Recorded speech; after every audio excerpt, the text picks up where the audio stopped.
আসসালামু আলাইকুম।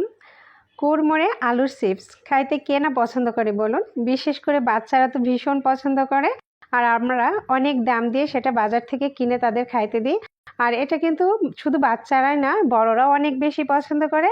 আপনি কিভাবে একদম ঘরোয়া পদ্ধতিতে ইনস্ট্যান্ট আলুর চিপ বানিয়ে নিতে পারবেন, সেই রেসিপিটা আজ শেয়ার করছি। আর সাথে থাকছে দোকানের মতো স্বাদের সেই মাসালা রেসিপি। আমার রেসিপিটা ভালো লাগলে আমার পেজটি ফলো দিয়ে লাইক, কমেন্টস আর শেয়ার করবেন।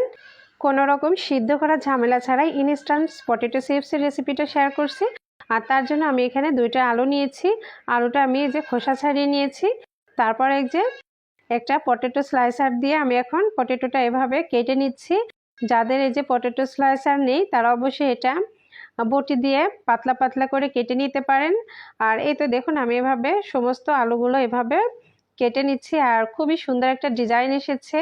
আর এই তো আমি সবগুলো আলু এভাবে পটেটো স্লাইসার দিয়ে কেটে নিচ্ছি। আপনি চাইলে বটি, ছুরি বা যা দিয়ে পারেন এভাবে একটু গোল গোল করে কেটে নিলে আপনার পটেটো চিপসটা একদম পারফেক্ট হবে। অনেক সুন্দর ডিজাইন এসেছে, যেটা বাচ্চারা অনেক বেশি পছন্দ করবে। এখন আমি সবগুলো আলু একটা বাটিতে তুলে নিচ্ছি। আর এটা বাটিতে তুলে নিয়ে আমি পানি দিয়ে এটা 20 মিনিটের জন্য ভিজিয়ে রেখে দেব। ভিজিয়ে রেখে দিলে এর ভিতরে যে কষ থাকে আলুর, সেই কষটা একদম বেরিয়ে যাবে। আর এটা আমি 20 মিনিট পর খুব ভালোভাবে ধুয়ে একটা স্ট্যানারে করে পানি ঝরিয়ে নিয়েছি। তারপর একটা ট্রের উপরে টিস্যু দিয়ে টিস্যুর উপরে এভাবে আলুগুলো ছড়িয়ে দিচ্ছি। আর এটা ছড়িয়ে দিয়ে আমি 20 থেকে 30 মিনিট ফ্যানের নিচে রেখে দিব। আর এই যে টিস্যু দিয়ে এভাবে পানিটা একদম মুছে নিতে হবে, যেন আলুর গায়ে কোনো প্রকার পানি না থাকে। তারপর আমি চিপসের জন্য সুন্দর একটা মশলা তৈরি করছি। তার জন্য আমি 1/2 টেবিল চামচ মরিচের গুঁড়া নিয়েছি, 1/2 টেবিল চামচ বিট লবণ, 1/2 টেবিল চামচ চিনি আর 1 টিস্পুন নিয়েছি ভাজা জিরার গুঁড়া। আর এখানে আমি নিয়েছি সাইট্রিক অ্যাসিড। সাইট্রিক অ্যাসিড দিলে খুব টেস্টি হয়, টক টক একটা ভাব আসে। এটা খাইতে অনেক বেশি মজার। তো এখন আমি ব্লেন্ডারে ব্লেন্ড করে নিয়েছি। এই যে দেখুন খুব সুন্দর একটা মশলা হয়ে গেছে। চিপসগুলো ভাজার পর যদি এই মশলাটা দেন তাহলে দোকানের মতো একদম পারফেক্ট স্বাদ পাবেন।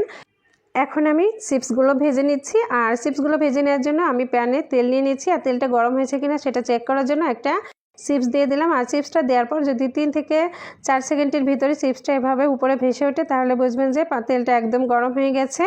আর এর ভিতরে আমি সবগুলো আলু এই যে দিয়ে দিচ্ছি। আর এটা আমি মিডিয়াম টু লো আছে ভেজে নিব।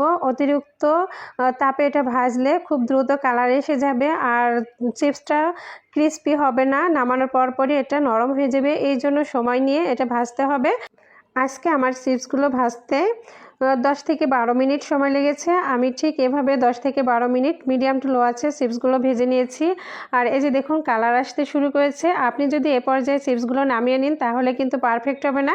ঠিক এভাবে সুন্দর একটা কালার আসা পর্যন্ত, একদম দোকানের মতো কালার পেতে চাইলে অবশ্যই এরকম সুন্দর একটা কালার আসা পর্যন্ত অপেক্ষা করতে হবে। আর যখন দেখবেন যে তেলের যে একটা বুদবুদ হয় সেই বুদবুদটা একেবারে শেষ হয়ে গেছে তখনই বুঝবেন যে আপনার চিপসটা একদম পারফেক্ট ভাজা হয়ে গেছে।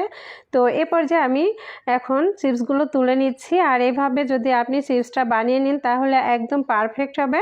আমার রেসিপিটা পুরোপুরি ফলো করে আপনি একবার বানিয়ে দেখুন। দোকানের চিপসটা থেকে এই চিপসটা অনেক বেশি মজার আর অনেক বেশি স্বাস্থ্যসম্মত চিপস।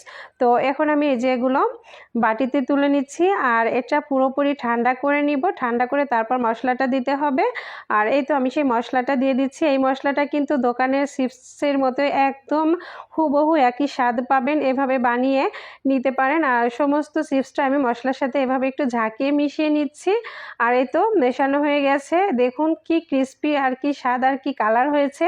এটা কিন্তু আপনারা খুবই সহজে বানিয়ে নিতে পারেন। আর এই চিপসটি বানিয়ে আপনারা একটা কাচের বক্সে ভরে এটা আপনারা 2 থেকে 3 মাস সংরক্ষণ করতে পারেন, একদমই ক্রিস্পি থাকবে। তো আমার রেসিপিটা ভালো লাগলে আমার পেজটি ফলো দিয়ে লাইক, কমেন্ট, শেয়ার করবেন। সবাই ভালো থাকবেন, সুস্থ থাকবেন। আজকের মতো এখানেই বিদায় নিচ্ছি। আল্লাহ হাফেজ।